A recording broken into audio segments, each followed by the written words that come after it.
was actually all on one kind of ribbon farm, and we'll talk about ribbon farms a little bit later. But it had been subdivided into smaller properties. They all had the same contiguous fence line, so it made it look like a little village or a little fortress, and that's what generally people referred to as Frenchtown, although the inhabitants actually lived on farms for 12 miles along the River Raisin, both sides of the River Raisin.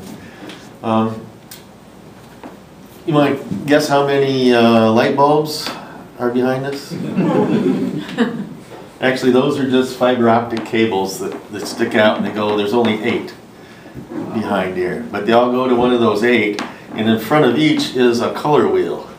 If you remember the old aluminum Christmas trees that used to change colors, that's what's happening in there, but it's synchronized with the narration. And we're pretty proud of this. It's not perfect. We wrote the narration, sent it to New Jersey, and they sent this back.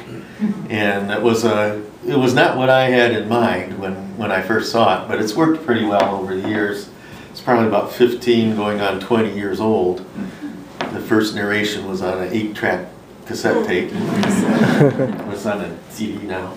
But anyway, it does give you, in order to study a battle, I have to look at maps. Even if when we go out later and walk the grounds, I still have to refer to a map to show me where we are. Yes? Can you show us the approximate park boundaries then? Where that little tree is? Can you kind of give us an idea? Exactly, yeah.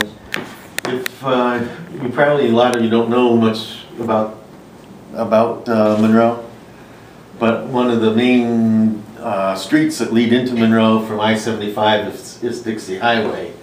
You probably came off Elm. Yeah. Mm-hmm. Yeah. So you came along the road here on Elm Avenue. If you go down from this point, we're largely at, the battlefield goes almost to I-75.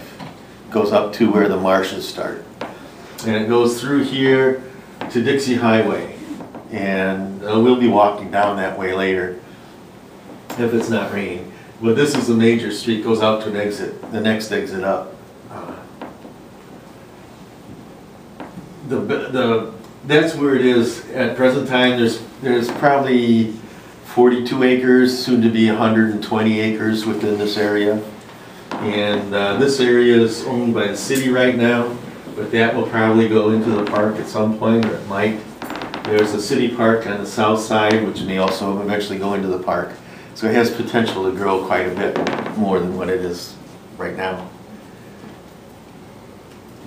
Usually when I have groups in here, I usually have student groups, and there's 3 things that they tend to remember.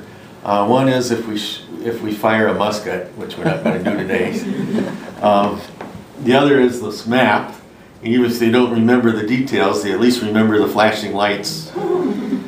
And the third thing is dressing up. So I thought we might demonstrate that a little bit today.